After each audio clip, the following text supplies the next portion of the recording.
Good day, everyone who chooses to watch this video and learn what you'll need to know to pass your glider, private or commercial glider check ride.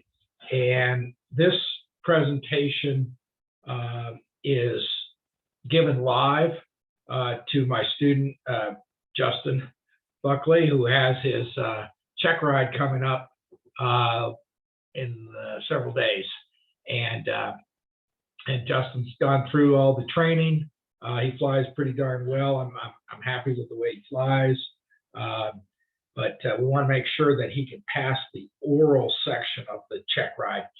So the check ride, as you probably know, involves two components. One, the examiner will sit down with you and just kind of talk about soaring, ask some questions, see what kind of answers you give. That's called the oral.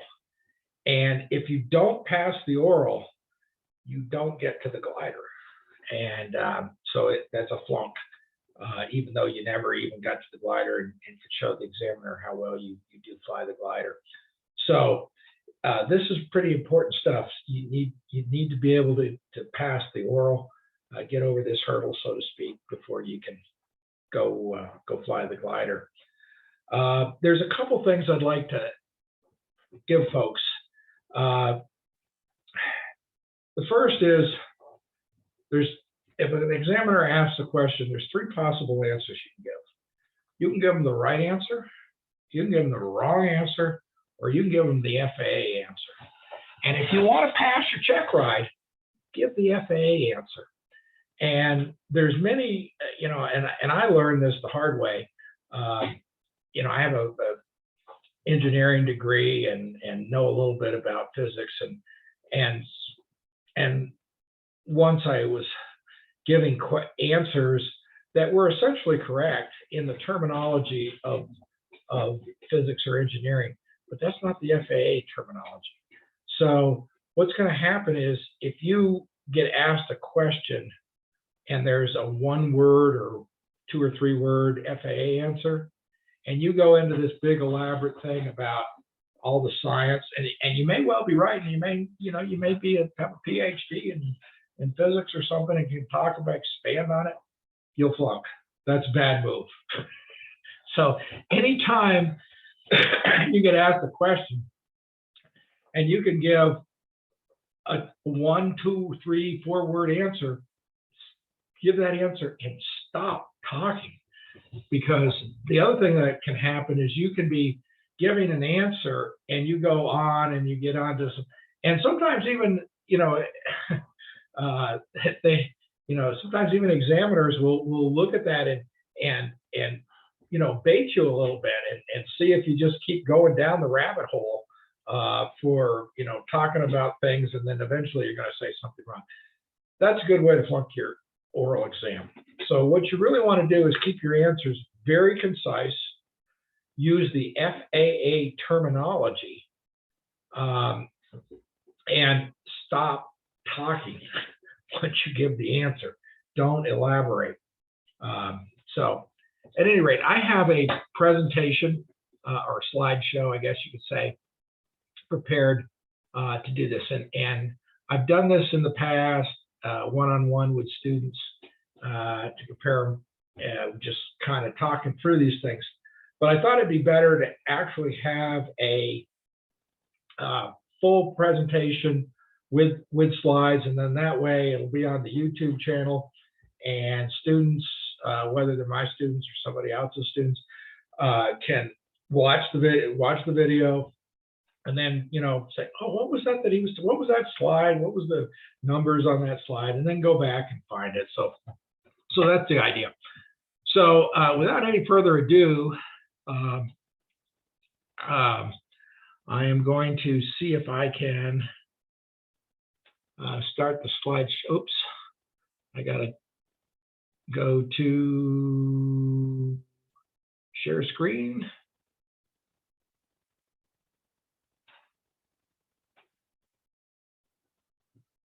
Okay.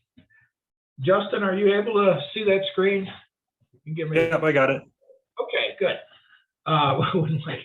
So at any rate, this starts out that this is the FAA Glider Practical Test Oral Exam Preparation. This is a picture of my glider. Imagine that. Sitting out in that Boulder Municipal Airport with the flat irons in the background. And I kind of like this photo because it shows where we fly and kind of what it looks like. So at any rate, general notes. To take this, take your check ride, you need to obtain and read the practical test standards. They are both, it's still called practical test standards in the glider world. They have different terminology for it now in airplane, but there's a private pilot test standard with the FAAS and then also a commercial pilot. There's not a lot of difference. There is some. I trained to the commercial pilot. I only trained to commercial pilot. I'm not going to train anybody to fly at private pilot standards or to know that the material at private pilot standards. So everything we're talking about here is commercial pilot standards. And even if you're getting a private pilot's license, there's nothing wrong with being able to do it, to know the material and to fly at commercial standards. So you should be, everybody should be targeting commercial standards. I don't like flying with people who fly at private pilot standards. Also, expect a realistic distraction during the flight portion of the practical exam. It's in the PTS. The examiner has to do that as part of the exam. He has to try to distract you. Now, that doesn't mean he or she is going to do wild things, but what they'll do is more subtle things. They'll ask you about your family, your school, your job, something like that to try to distract you a little bit. And when that happens, you should answer the question quickly with a word or two, and then say, hey, I really need to, or just say, this is going on in the flight, and, then try to change the subject to the flight to let them know that. There's also a thing called sterile cockpit that some people may or may not be aware of. Sterile cockpit means you only talk about things that are pertinent to the flight. You don't talk about,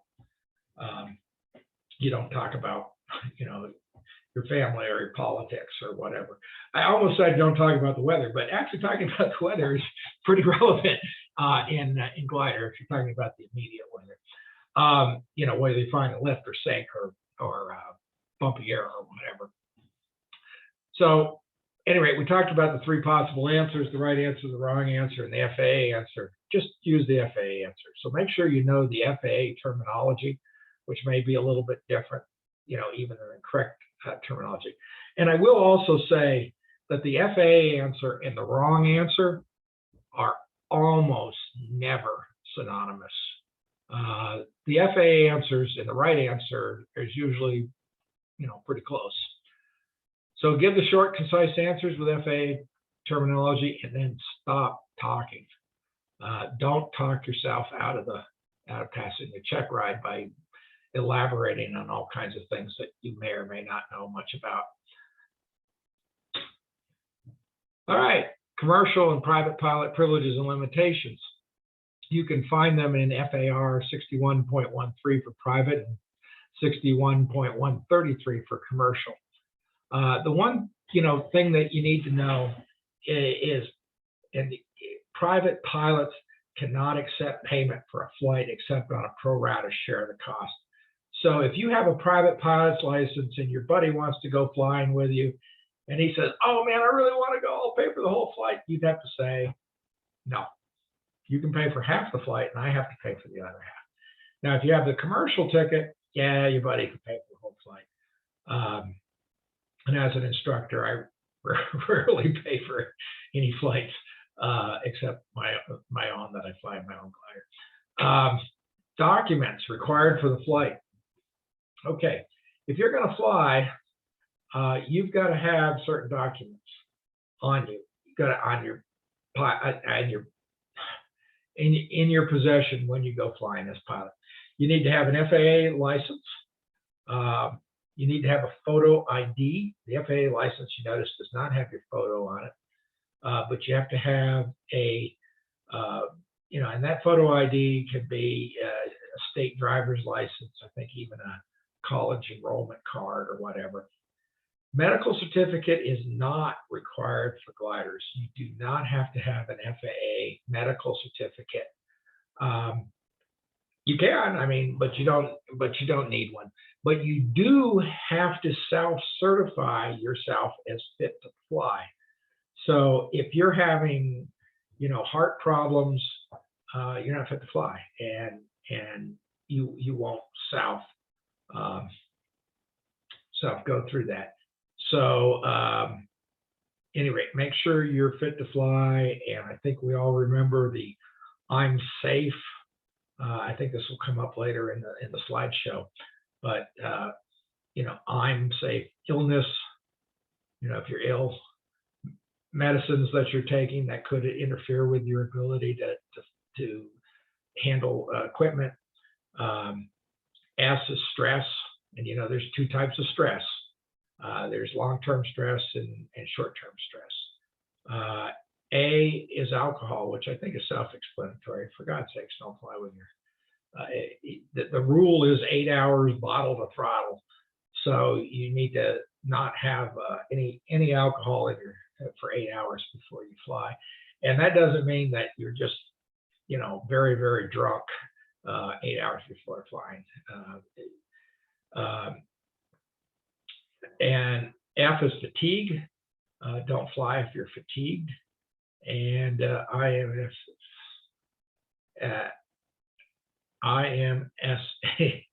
fatigue. E. I'm seeing there's a few different ways to ease. The one I use is eating, drinking. So don't take off if you're hungry. Certainly don't fly gliders if you're dehydrated, because you will get more dehydrated. So you need to be drinking a lot of water when you're out flying a glider, because you're probably in the sun inside the canopy. You're baking away. If you fly at high altitudes like we do here in Colorado, it's very dry, and your body loses its water. So you need to bring water with you. You need to be drinking plenty of water. The aircraft also has to have documentation. And we use Aero. It used to be 2 R's. One of the R's got dropped. Airworthiness certificate doesn't have an expiration. So once the glider is given an airworthiness certificate, it has it until it's no longer flyable. Registration renews every 3 years. You got to have a current registration. Pilot operating handbook and or placards. So you probably noticed on the glider you're flying, there's a bunch of stickers all over the cockpit. Those are the placards, and they make it legal to fly. And it has to have the weight and balance information in it. Weight and balance is probably a lot more important than the other three, but make sure you're in balance and you know how to calculate the weight and balance for the glider you're flying. Weather.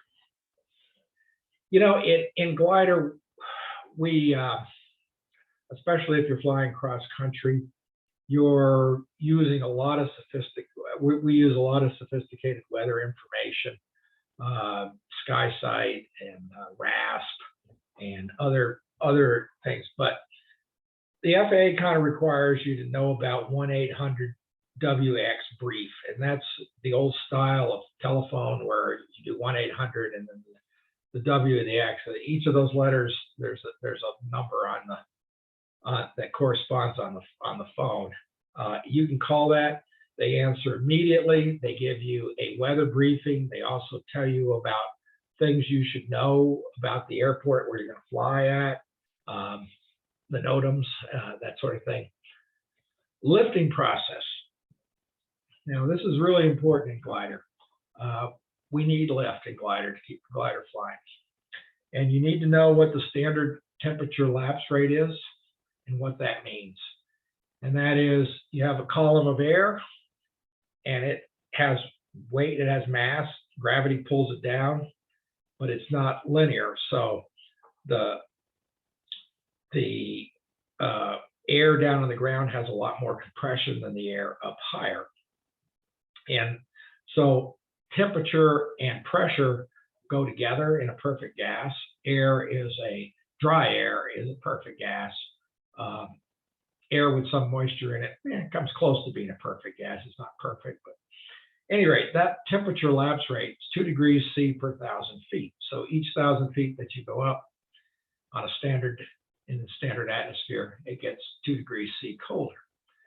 The dry adiabatic lapse rate is what will happen if a packet of air, of warmer air, warmer than the air above it, rises up through the atmosphere, and it cools at 3 degrees Celsius per 1,000 feet. The thermal index is the actual temperature minus the standard temperature at altitude. So remember, the more negative the thermal index, the stronger the lift. So if the air around that bubble of adiabatic air that's rising up is, say, 60 degrees, but that bubble of warm air coming up from the surface rising, dry adiabatic is, say, 50 degrees, that would mean you have 60, oh, I did this wrong. So if it's 60 degrees, but that bubble of air is at 70 degrees, 60 minus 70 is 10.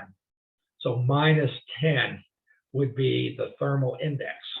And that would be very strong lift. Minus 10 would be a booming thermal.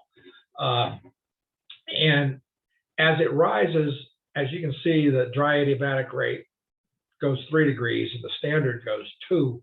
So eventually you get up high enough that those two temperatures become the same. They equalize out.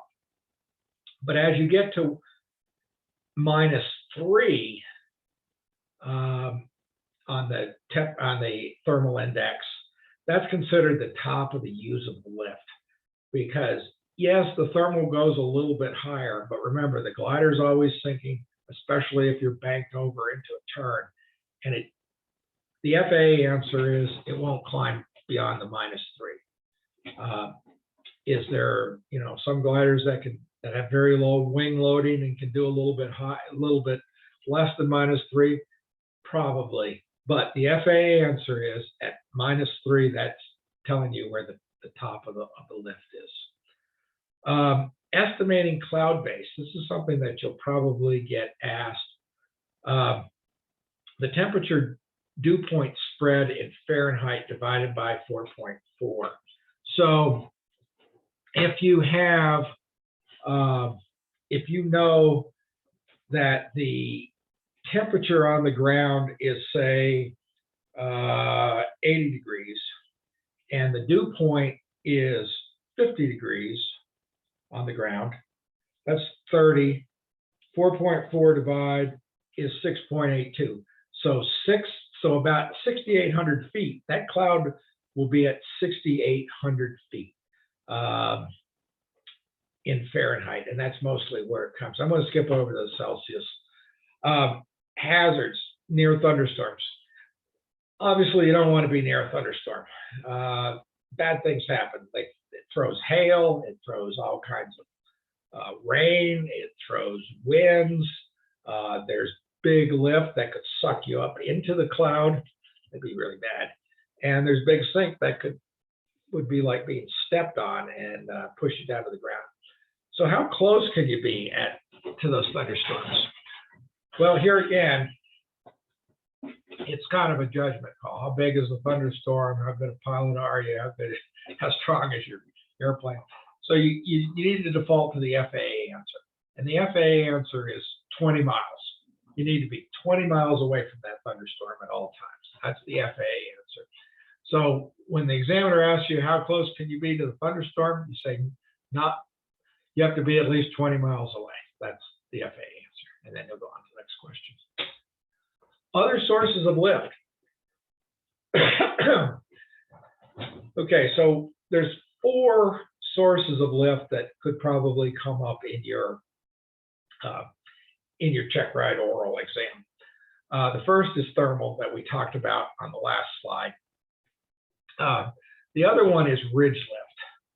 And on ridge lift, it's just a matter of the wind hitting the side of a ridge, of a mountain, and it pushes up. So the air is moving up because of the obstruction of the ridge, and up goes your glider.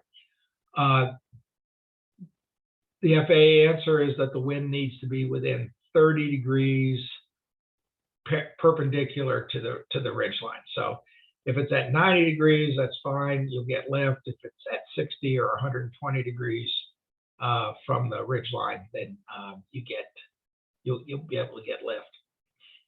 Wave, mountain wave. The scientists call it gravity wave. See one of my other ground schools for the discussion of why do they call it gravity wave. But mountain wave. So on the lee side, so on the downwind side of the mountain, you get lift, and it's pretty extreme lift. Here in Colorado, especially where we have the Continental Divide running through the middle of the state. On the lee side, so on the east side, that will go through. You should already know how this works. This is something that you need to learn that's beyond the scope of this run through here. But you need to know what a cap cloud is. And that's the cloud that sits out over the top of the mountain. And then the rotor, which is underneath, which is a very violent rotating piece of wind, of air, that can really be exciting when you fly into it.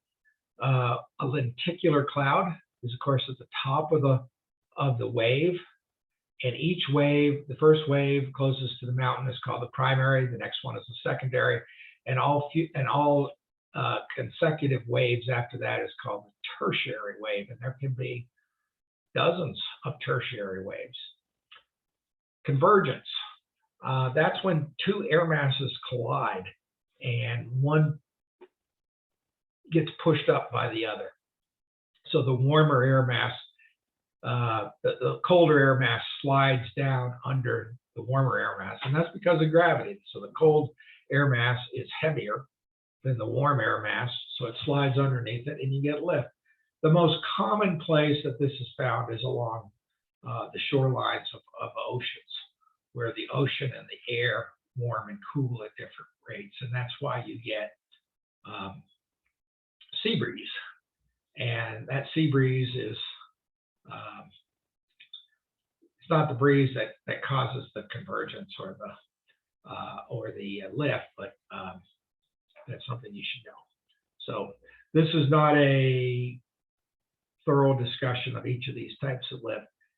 Just make sure you know it well for your check ride. Performance and limitations. Weight and balance calculations.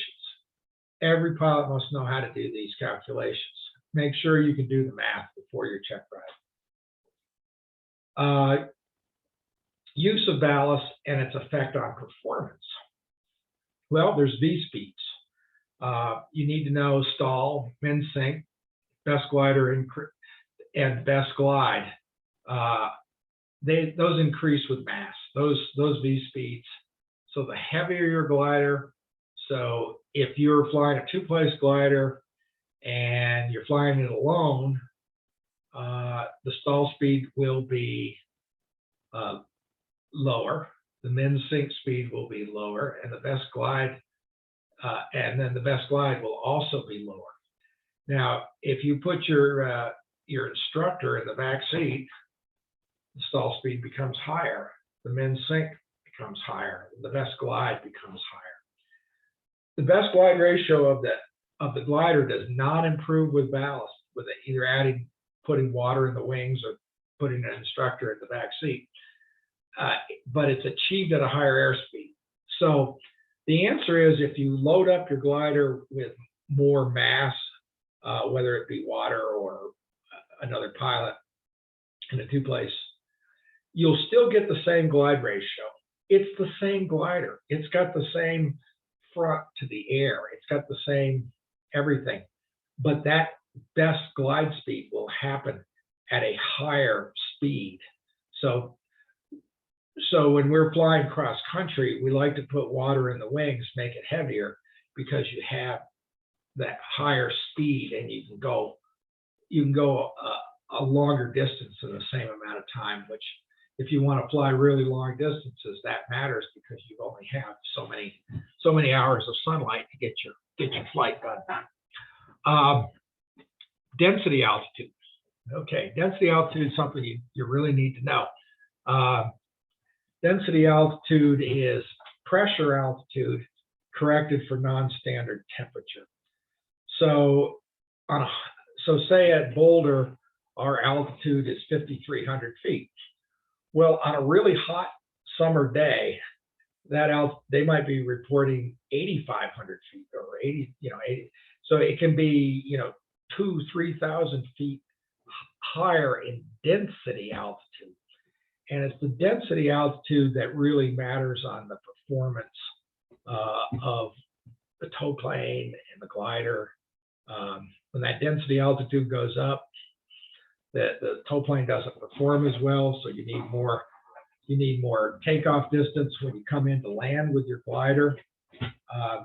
You're actually going faster through the air, even though your airspeed indicator is saying, yeah, I'm still going, the same speed that I'm used to flying, but you're actually going faster, or your true airspeed will be higher with that density altitude.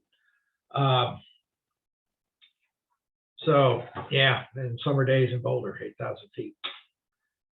So to get to the furthest speed to fly. Now, speed to fly is a biggie. Make sure you know the speed to fly calculus. So let's just go through it.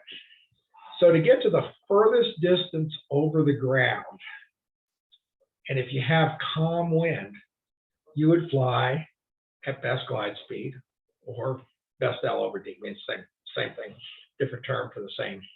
So you would fly that glider at the speed that's published by the manufacturer as the best glide speed. If you're going to go upwind and you're trying to get to the airport, you would fly best glide plus half the headwind. If you're going downwind, you fly, and you got a good downwind, a good stiff downwind, you would fly at minimum sink. And the reason being, you want to loiter up there. You want to just stay up there, hang up there as long as you can, and let the wind push you where you want to go. Now, in lift, you need to fly min sink. Why? Well, the glider is always sinking through the air mass. Now, if the air mass is moving up faster than the glider is sinking, great. Now the glider is going to go up. But you want it to go up at the fastest rate possible, so you'd fly at the minimum sink. However, if you're in a thermal and you're circling, now you're in a bank, so you need to adjust that min sink. You need to correct it for the angle of bank. And by now, you should all know about load factor and how to calculate that. So if you're going to calculate that, we'll go through it here below at load factor. So in sync, now if you're flying in sync, you fly the McCready speed. And Paul McCready figured this out, I think back in the early 60s. And what he did was he took the polar of his glider and turned it into a circular slide rule, put it on his variometer. And when he was in sync, it says how fast to fly. So if you're in sync, you want to fly faster. How much faster? Depends on how much sync you have and the polar of your glider. So if you're flying a 233, if you fly real fast, you're just going to sink like a rock. But if you're flying a high performance glider and you go faster, you can get through it. But what you want to do is get through that bad air, that sink, as quickly as possible without creating more of your own sink by just flying the glider too fast. And the formula for doing that was figured out by Paul McCready, and so it's called the McCready speed. So if the examiner asks, well, how fast should I fly between thermals? You would say the McCready speed, and then stop talking. Okay, load factor. Let's go over load factor. This is part of speed to fly. So when you're thermaling, your speed to fly is the square root of, you add the square root of the load factor. So in a 30-degree bank, the load factor is approximately 1.2. The square root of that is 1.1, or about 10% faster. In a 45-degree bank, the load factor is about 1.4. The square root of that is 1.2. So you fly 20% faster. And in a 60-degree bank, the load factor gets pretty high down in a 60-degree bank, 2.0. And the square root of that is approximately 1.4. So you'd fly 40% faster. So if your min sink speed is, say, let's make it easy, say your min sink speed is 50, that's a pretty high min sink speed, but just to make the math easy. So in a 30-degree bank, you'd fly 55. In a 45-degree bank, you'd fly 60. And in a 60-degree bank, you'd fly 40%, so 70. So that's the way you figure it out. And you should be able to just say that without hesitation in your check ride and the oral for the check ride. Aromatical factors. Hypoxia. That's deficiency of oxygen. Hyperventilation is a deficiency of your CO2. So when you hyperventilate, you blow out all your CO2, and you need oxygen, but you also need CO2, carbon dioxide, for your system to work properly. Middle ear and sinus problems. Holy cow! If you're having sinus problems or a middle ear infection, do not fly. Yeah, that's a day on the ground. Motion sickness. Yeah, it's one thing about gliders, and you guys are going to pass your check rides and get your license and start taking other people flying. You're going to learn that we make a lot of people puke, and it's, you get folks that come along and they say, "Oh, I never get car sick. I don't." I've found with I've made a lot of people puke in my my experience.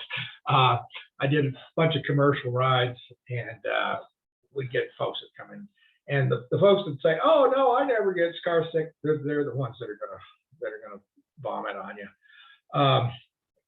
So motion sickness is a big issue. If you're flying and you're in, and somebody else takes the stick and it's flying, like it happens to me too, and I fly a fair amount, but if somebody is flying, especially a student who may not be quite as proficient as he should be, then I sit in the back seat and I'm going, and then I'll have to say, well, let me take the stick for a moment. And if I just take the stick for 30 seconds, it passes and I'm okay. So you may need to do that with other people. Tell them to look, out at the horizon, but also head back to the airport. Dehydration, heat stroke. Wow, that's a biggie here in Colorado. Very easy to get dehydrated. Heat stroke could be a debilitating factor if you're flying the glider. Alcohol or medications, we already talked about 8 hours bottle of throttle. Scuba diving, this comes up a lot. How long do you have to wait before flying to avoid the bends? The bends means you get nitrogen, too much nitrogen in your blood. So it's 12 hours after a normal descent and 24 hours after a staged ascent. And you really need to take that pretty seriously. Getting the bends can be really bad. I know one pilot who got it. He should have known better. And it took, he was a little bit older fellow, but I mean, it took him months before he was okay. He took a commercial flight after scuba diving, and he didn't wait long enough. So please make sure you know that. That's very likely to be on your exam. Assembly procedures. Well, if you're going to assemble a glider, I mean, this comes down to the easy. What's the first thing you're going to do? You can always get that question right. First thing you're going to do is get the checklist, and you got to make sure you have the proper tools, you have proper handling procedures, no interruptions. This is crucial. Do not interrupt somebody who's rigging their glider. In other words, don't go up and talk to them about, gee, that's a nice canopy you have, or wow, what's the glide ratio of this glider? Don't just let that person rig their glider without any interruptions. Post-rigging inspection. Well, you need to do a positive control check. You need to walk around. You need to make sure everything's working like it should. Everything is secure. You especially make sure the tail is secure where the elevator is. Pre-launch. Here again, checklist. That pre-launch checklist is really important. And remember, takeoffs are voluntary. Landings are mandatory. But you got to make sure you've got your pre-launch checklist and you go through the whole thing and make sure you don't skip any parts. You feel a lot better after you take off knowing that you've gone through that checklist. Seatbelts. Can't overemphasize the need for seatbelts. We get up there flying gliders, and we're looking for rough air. We're looking for air that's moving up, which means there's also going to be air that's moving down. And you got to have those seatbelts on, because when you hit that air that's moving down, the glider can move down before the ahead of the pilot. And if you're not strapped in, you're going to bang into the canopy. There's all kinds of bad things happen. So get those seatbelts on. FAA requirement, and just something you really need to do. The rope. Okay, this can come up in your check ride. How long is the rope? 200 feet. What's the strength of the rope? 80 to 200% of the gross weight of the glider. And if you're using weak links, you have a very strong rope, which you use weak links. It needs the link at the toe plane needs to be 25% stronger than that at the glider. That way, the rope breaks at near the glider, and when the glider comes back, it's not dangling a bunch of rope, but the toe plane brings the long rope up, trailing behind. That is the FAA answer. Manufacturers sometimes have different rope strength requirements, but here again, you're taking an FAA exam, so give the FAA answer. Slackline causes hazards and corrections. So it causes turbulence, diving when above the toe plane, or if you get inside on a turn. You can get outside on a turn too, because sometimes it speeds up and you can get slackline that way too. So what's the big hazards? Well, the rope wrapping around a wing is a huge hazard. I don't think it happens very often. The answer is, if you get a lot of slack line, some people think you ought to release. Don't release. That's where you have a higher chance of getting the rope wrapped around the wing. So if you hang on to that ring, if you wind up, the rope breaks. Okay, well, rope's pretty cheap. And if you break the rope, it's not a big deal. The other hazard is the ring hitting the glider. So I've had this happen once. I was with a student was flying. We had some really rough air.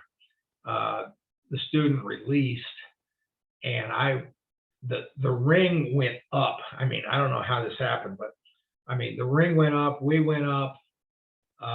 I watched that ring, he wasn't watching it, and it came around and it smashed into the side of the glider. Fortunately, the glider was a 233 with a fabric exterior, and it was like being inside a drum. It went boom when that ring. It was like a boom on a drum.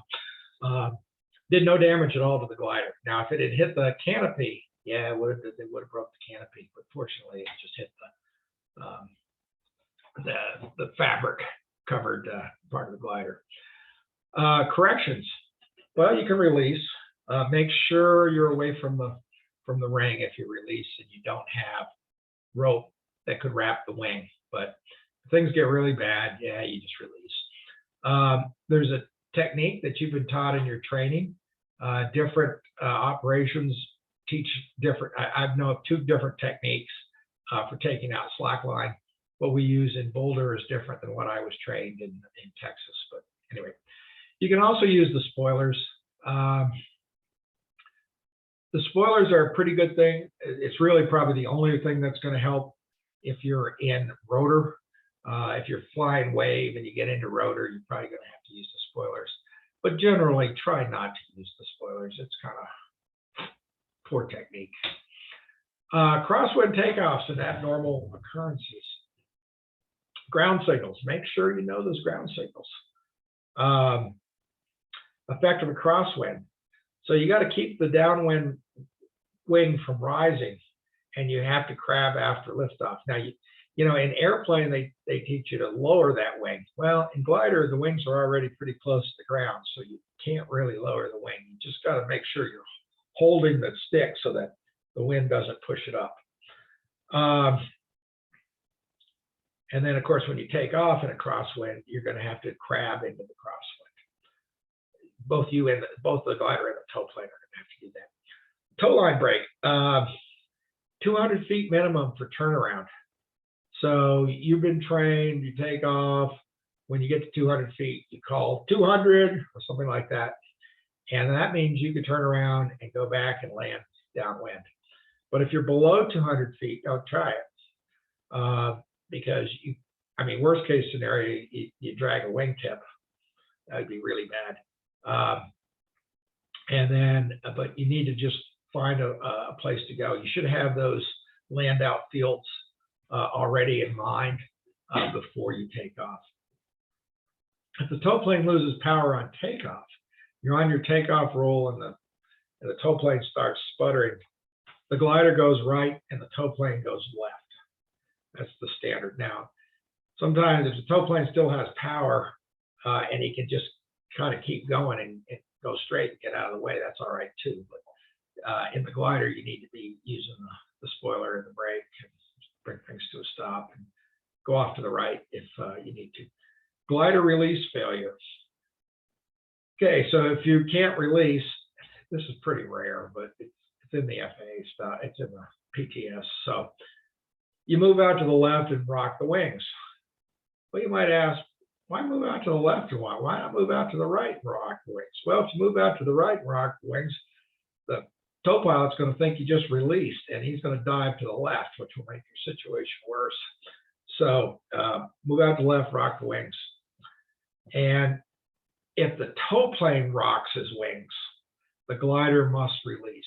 This is a real easy way to flunk your check ride. If the tow plane gives you a wave off and it's quite likely that the examiner will ask the tow pilot to do that secretly when you're not listening. But he rocks his wings. Now the other maneuver that the tow plane signal that the tow plane can give you is he waggles his rudder, and he's not moving back and forth with the rudder is fanning, kind of like slapping you in the face, think of. And that means there's something wrong with the glider. Check your spoilers. It doesn't really happen very often, but it's in the PTS. So, if that happens. Now, if the wings rock, you have to release. You flunk the check ride if the tow plane waggles his rudder and you release, that's a flunk. That's the wrong signal to release. Examiners and instructors know not to let the tow plane give that signal down low in case the student makes a mistake and releases. So think of it this way: rock, release, waggle, wrong. waggle, wrong, rock, release. Landings. Okay, pattern positions and heights at BTU at Boulder. You better know them by now. And wherever you, for folks who don't fly out of Boulder, make sure you know the patterns and the heights that you should be at when you come into land. Approach speed. Yellow triangle is the yellow triangle's on the airspeed indicator, and that is what the manufacturer specifies as the approach speed in calm winds. Well, how often do we have perfectly calm winds? Well, in Boulder, not very often, and I think other places not very often. And if you're in a place where you're going to soar, there's probably going to be some wind that goes along with the lift. So we at Boulder, we use the yellow triangle plus 5 knots, so a little faster than the yellow triangle. I've also heard it say you add 5 knots for mom, because we don't want you to get close to the speed to that stall. Now, if you have a headwind, you fly the yellow triangle plus half the headwind. So if you had a 20-knot headwind, you fly the yellow triangle plus 10 knots, or 100% of the gusts. So if the gusts are, if it's 20 miles an hour wind with gusts to 30, you fly the yellow triangle plus 30. So you're going to really be coming in pretty fast, but that's what you need to do to keep control in those gusts. And you'll slow down pretty fast.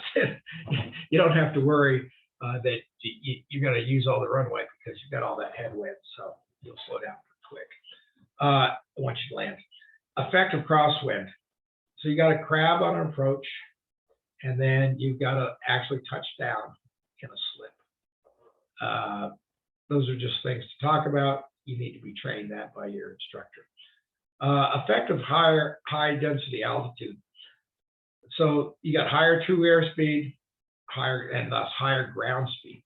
So when you get up, you guys that fly at sea level, you don't really experience this. But if all of a sudden you go up and start flying in Boulder or someplace like that where the elevations are pretty high, you're going to find the ground seems to be moving a lot faster, and you're going to need a lot more runway to take off and to land. Downwind landing. So let's say you have the rope break, and now you're going to you turn around, and now you're going to have a downwind landing. You're going to have a flatter glide angle and higher ground speed. So don't judge your speed by the ground speed, because then you'll be flying too slow. Soaring techniques. Thermally. Cumulus clouds can mark the thermals, often do mark the thermals. And you can recognize the field. You feel that in your center of gravity, and then the variometer starts to show an increase in air moving up. Fly a steady airspeed at minimum sink corrected for angle of bank, and center the thermal with bank corrections, not speed. So keep your speed the same and then flatten out. Ridge soaring. This comes up pretty frequently in checkrides. First of all, when you're flying on a ridge, you're always going to turn away from the ridge. Don't turn towards the ridge, because the wind is blowing towards the ridge. So you need to always be crabbed away from the ridge, and you need to turn upwind away from the ridge. So the glider with the ridge on the right has the right of way when meeting another glider. So two gliders are flying right at each other. They're both flying in ridge lift. The glider who has the ridge on his right can't turn right, because he'd be turning into the ridge. So the glider that's coming at him with the ridge on the left has to turn to the right and let that glider pass. A faster glider, you're flying a faster glider, you're coming up behind a slower glider, you need to pass that glider on the inside of the ridge, because that other glider can't see you coming up behind him, and at any point he might be turning away from the ridge. So the faster glider needs to be closer to the ridge. Elements of wave soaring. You need a steady wind increasing with altitude. blowing perpendicular to the mountain ridges. The first wave is the primary, the second is secondary, and all others are tertiary. Cloud covering ridge, that's called the cat cloud. The lenticular clouds, those are those lens-shaped clouds. They might be found at the top of the waves, and they would, they don't necessarily have to be there for wave, but if there's enough moisture in the air, they'll be there. If the air is very dry, there won't be a lenticular. Rotor. Rotors are underneath. They're at the bottom of the wave. One side of the rotor, the upwind side, will take you up and you can climb in the rotor. The downwind side will take you down, and it will be a scary, miserable ride down. The ground will be coming up rapidly. The upside of the rotor will have the lift, downside has a sink, and it's a big sink. Stay crabbed upwind to climb in the rotor and wave. Need wave window to go above flight level 180 or 18,000 feet. And it is possible to get wave windows open for you so you can go up. You're not flying in class alpha. You're still not, what they do is they form a window that doesn't, where that alpha isn't in that window. Hazards, sink, cold, and turbulence. Wave soaring is a big thrill, but it's also can be very jarring and very cold. Steep turns and performance. Load factor. Load factor increases with weight and angle of bank. We've discussed that already. Maneuvering speed. You need to know maneuvering speed. What that means. This is almost always on a check ride. So maneuvering speed, or VA, it's the maximum speed for full control movement. So below that speed, you can pull the stick as far as it'll go right to the stops, and you won't damage the glider. Above that speed, you may well damage the glider. So that speed is published by the manufacturer, but it's not on the airspeed indicator. You would think it would be the top of the green arc.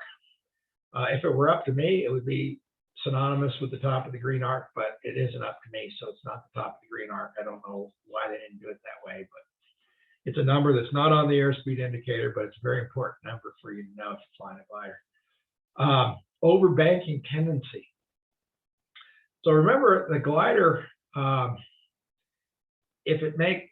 glider is stable. So if you do a shallow bank, it wants to come back to level.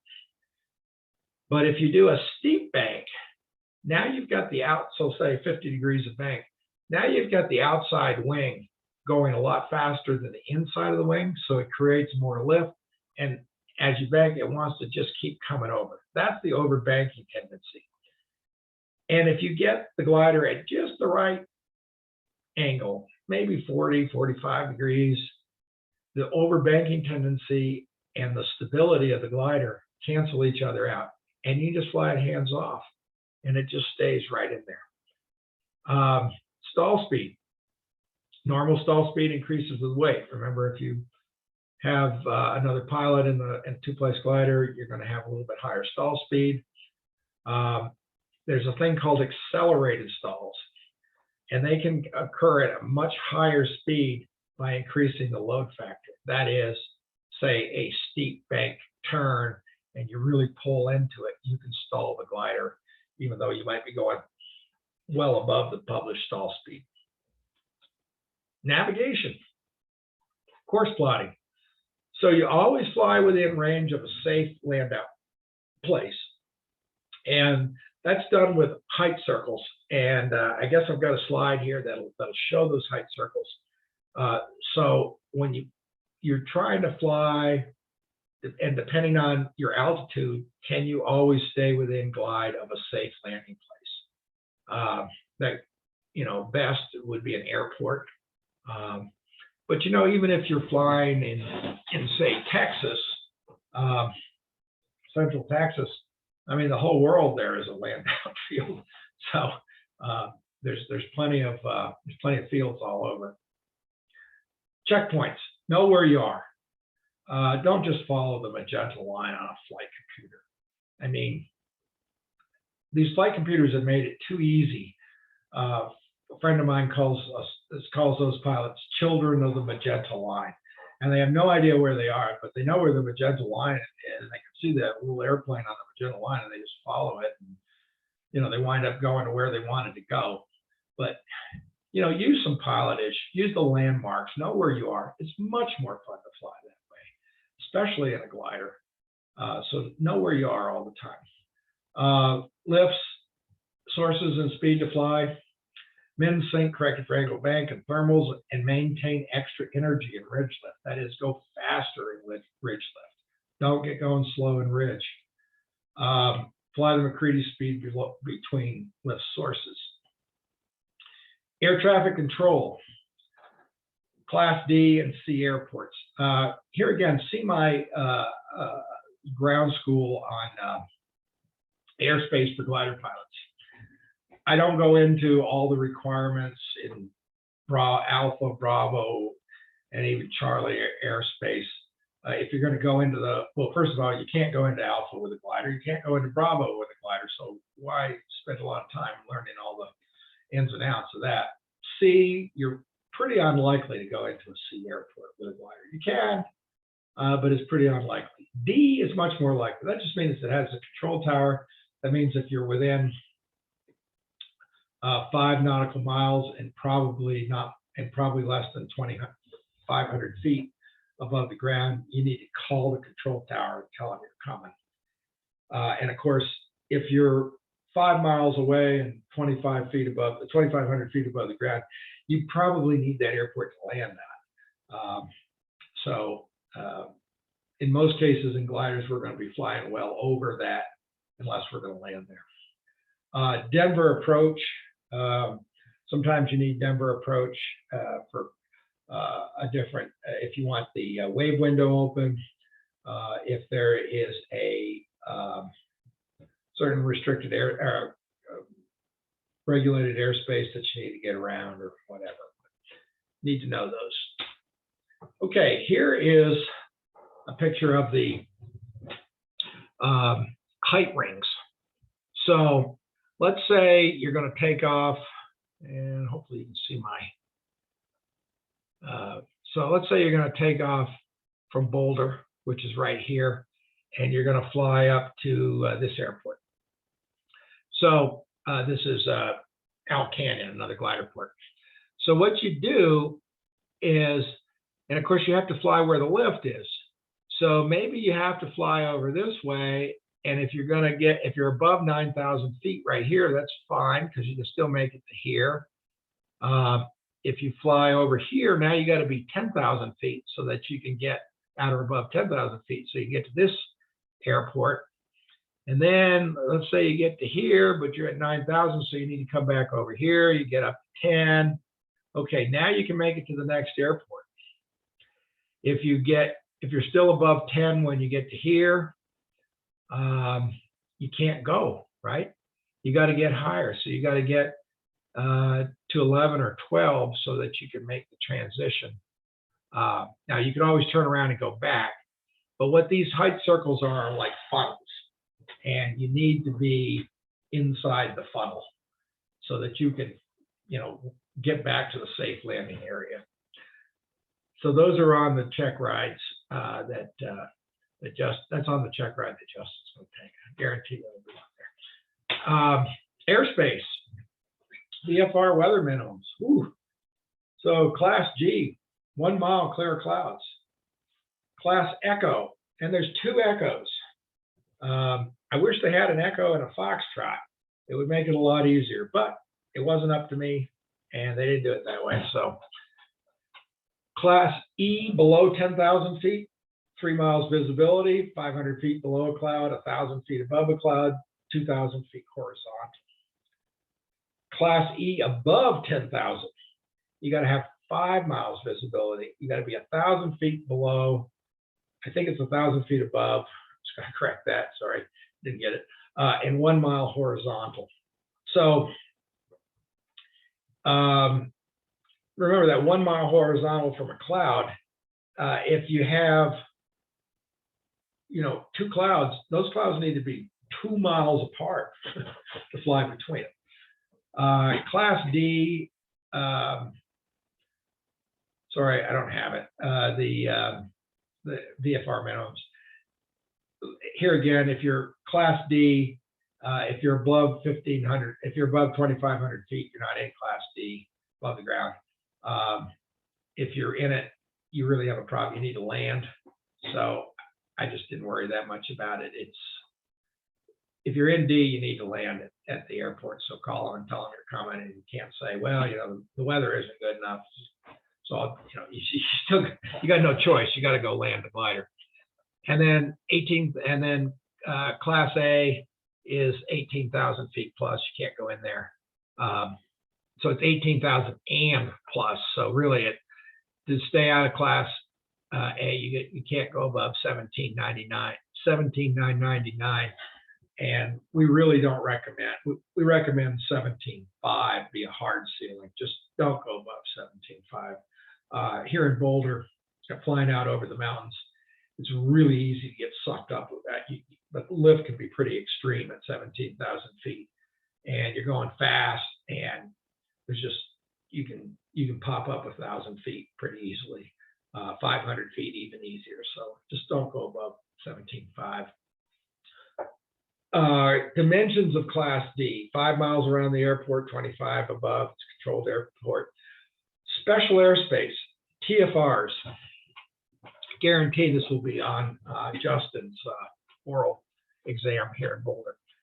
We get 3 main types of TFRs, and TFR is temporary flight restriction. We get fire TFRs that block out airspace just for the fire, and they fly these jets full of retardant in them, and you just don't want to be near them. So it's a good idea to stay out of that TFR. Stadium TFR. These are terrible because the FAA doesn't really know about them. They're controlled by the Department of Homeland Security, and guess what? 2 government agencies, they just don't talk to each other, and so they're not. A lot of times they're not in the NOTAMs. But anyway, you get a stadium TFR, which affects the Boulder Airport, and we just kind of don't operate when that TFR is in effect. Although you can, there's some special ways to do it, but just make sure you know about it for your flight exam. And then VIP, if the President of the United States or some other big wigs fly in, they close off an area, and do not go into those TFRs. It'd be really bad for your license. MOAs, military operation areas. You can fly into those, but use a lot of caution. You can also check the NOTAMs and find out when they're operational. If they're not operational, it doesn't really matter. If they are operational, it's probably best to avoid them, although you can fly in them. Restricted airspace, you cannot fly into. Do not fly into restricted airspace. One of the big issues with restricted, I think, I'm not 100% sure of this, but they shoot things up, They'll be over an area where they're testing, rockets and not missiles, but shells and things. So you're basically going into a war zone. Just don't do that. And alert areas are another one you need to know about. So you can fly into an alert area, but you need to know it's there. Generally, in a glider, just stay out of those areas. I mean, an MOA, sometimes you have to fly through, and that's not a big deal, but most of these others you just don't go into. Stall recognition. The classic is there's 6 signs of a stall. And I think even the latest version of the glider flight handbook says there's 7, but I use 4. And so, visual, nose high, stick back; auditory, low wind sound, airspeed indicator. Then the controls get mushy. Then you get the pre-stall buffet, and then you get the buffet, and then you get the stall. So, eyes, ears, control stick, and then feeling that buffet. So those are your 6, or I use 4 signs of a stall, and make sure you know those. And it's really important that you can recognize that the stall is coming. Not so much that you can perform the stall and recover from the stall. I mean, if you just let go in a glider, it's going to recover from the stall. But to know that, to recognize that it's coming and know that you're about to stall. I'll give you one example. I was doing rides with a 232 with 2 people in the back seat, 2 tourists in the back seat, and we had a tow pilot who insisted on towing us too slow. And that glider, when it stalls, it spins, and it comes right out of the spin. I mean, it's very controllable, but I don't really want to do that with people getting a ride. I don't want to stall anyway on tow. But he towed too slow, and then when he hit a thermal, I could tell, okay, the nose is high, I'm hearing that sound, the controls are mushy. And then the tow plane would hit a thermal and jump way up. Now, I'm supposed to pick the nose up when that happens, right? Now, because I know if I pick the nose up, that glider's going to stall. So there were 2 things I could do. One, I could go to low tow, or I could release. Generally, I went to low tow when that would happen, so that we could continue on with the ride and not have to cut the ride a little shorter. When you practice stalls, the minimum recovery altitude for practice stalls is 1,500 feet. I do not think an examiner would ask you to do a stall below that level.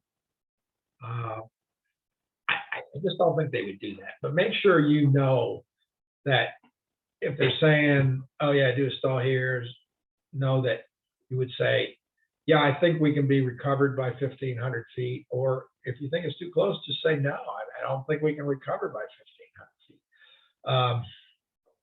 But you got to be 1,500 feet above. You got to be recovered by 1,500 feet above the ground. Off airport landings, outlanding field selection. So below 3,000 feet AGL, don't fly over on landable terrain. So you're below 3,000 feet, don't head out over the forest, stay out over the prairie or the plains or whatever. Below 2,000 feet, you need to start looking at fields. Oh, there's this field over here, there's this field over here. At 1,000 feet, you're committed to land. So you have your field selected. You're going to be looking for power lines, fences, livestock, trees. Don't land next to roads because there's usually a power line or a fence there. Land out in the middle of the field. It doesn't really make the retrieve any harder. Livestock, you got to watch out for livestock. You got to watch out for trees. Wind direction. How do you know which way the wind is blowing? You're out on a cross country, the wind's changing around. Well, you can look at the lakes, and the upwind side of the lake is going to be calm because the wind flows over the shore. The shore is a little bit higher than the lake, of course, and so you get a calm spot. So you know where you can look at that lake, find the calm spot, and say, the wind's coming from that direction. Pattern to fly a square pattern. Make sure you really check out that field good before you commit to land or you land it. Surface condition. If it's August and the corn hasn't been harvested yet, you really don't want to land in a cornfield that has 8-foot, 10-foot stalks in it. That's going to be a bad landing. You want to land in a fallow field or a field that's been harvested. Here's one that could well be on your check ride. Obstacles decrease landing distance by 10 times their height. So if you have a 50-foot tree, you lose 500 feet. And you say, gee, that doesn't sound right, because the glide ratio with the spoilers fully deployed might be 5 or 6. So why wouldn't it only be 5 or 6 times the height? Well, you got to miss the tree. You can't come in just like with the wheel just barely touching the branches of the tree. So you gotta clear that tree. So 10 times is probably the right number. Power lines. And they tend to ride along the roads. So land in the center of the field. If you're going to hit a fence, especially a wire fence, put the nose of the glider on the post so that you go up over it. Do not go through the middle, because now you're going through a cheese slicer. There's after I made this, I saw a photo just recently of a canopy that had a cut in it, that had a slice in it from a barbed wire fence, and it stopped just short of the rear pilot's head. Would have been really bad if it got any further. Emergency and survival gear. Parachute. Remember, your parachute has to be inspected, repacked, inspected every 180 days. If you do land out, you can take your parachute and use it as a cover to stay warm, or you can use it and spread it out and use it as a flag. That'll make it easier to be found. You should have a first aid kit. You should have a spot or an in-reach, because a lot of places you land out, there may not be cell service. Clothing and incidentals. You need to dress warm. You need to have some warm clothes with you if you're in a place where it's going to get cold at night. So that is the end of the presentation. If you're wondering where I dreamed up all these questions and answers, it all comes from the PTS. So I went through the practical test standards, and within the practical test standards, you will find there is a body of knowledge of questions that they can ask. And, somewhat of the good news is they can't go on a fishing expedition and ask you all kinds of stuff that isn't in the PTS. So what I did to make this presentation is I went through the PTS. I went through each of these. So each of these questions here are outlined, or these topics are outlined in the PTS, and so you can find them when you go through the PTS. And then this presentation is designed to give you some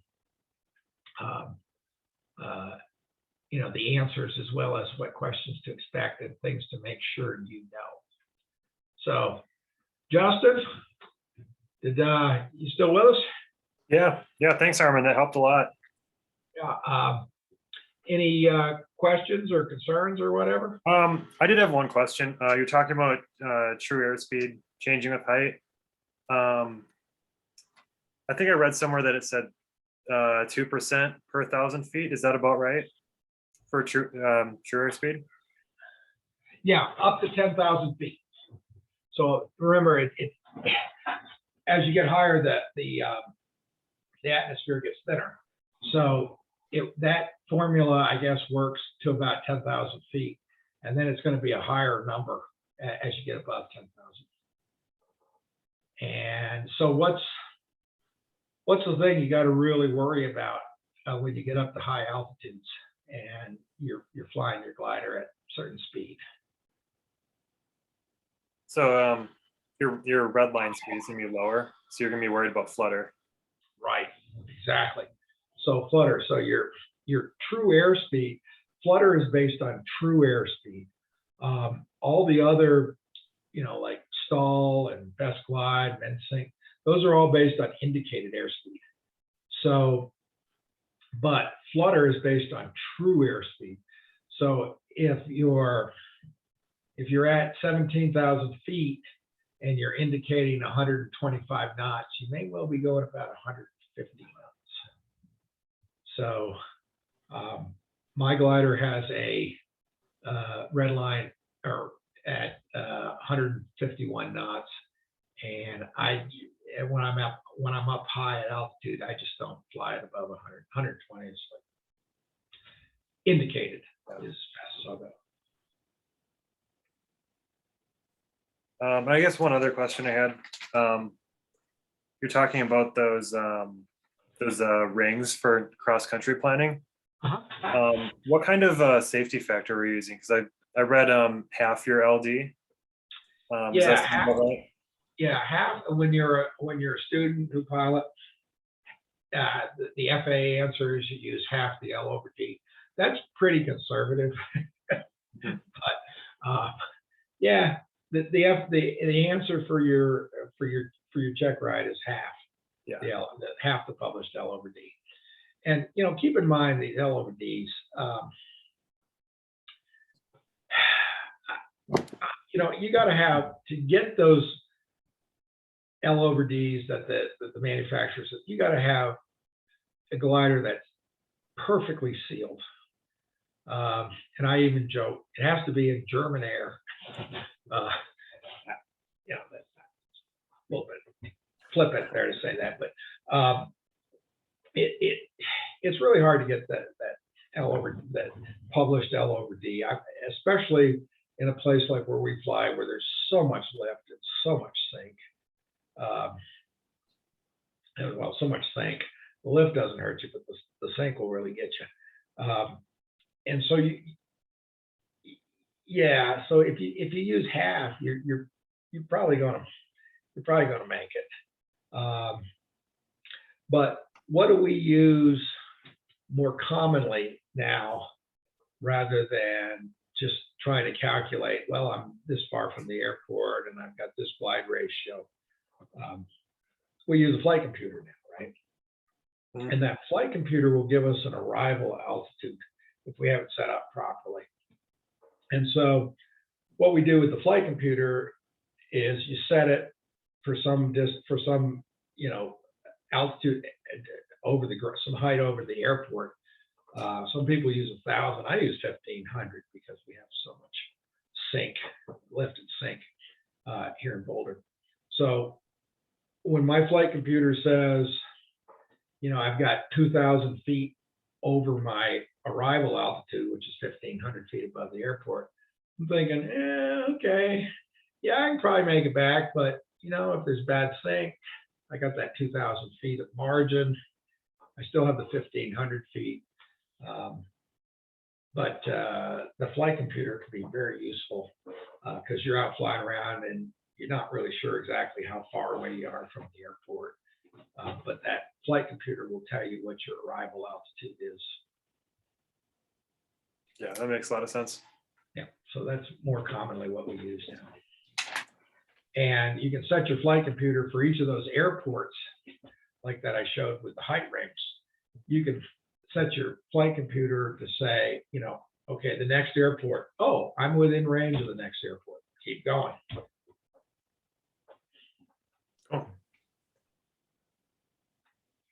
Yeah, I'm not sure if I had any other questions. That's pretty much it. Well, I tried to cover everything, and of course, this presentation is based on what I read in the PTS, and the examiners need to stick to what's in the PTS. They can't.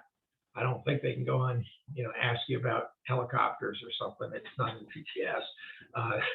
They just stick to what's in the PTS. Now, I'm not saying they might not stray a little bit, and maybe they'll give you a teaser question that really isn't in the PTS to kind of make you think. And guess what? You might learn something from that. They shouldn't plunk you on that if it's outside of the PTS if you don't know the answer. But just to summarize here, everybody, know this stuff and know it with the FAA answer, and give the short, few word, sometimes a single word or a few word FAA answer, and then stop talking. And your oral portion of your check ride will go a lot better. You can do that. I hate to tell you how I know that, but I know it now. All right. Well, if that I think concludes the presentation, and thanks everybody for watching. And Justin, good luck on your check ride here in a few days. Thanks, Armin. All right.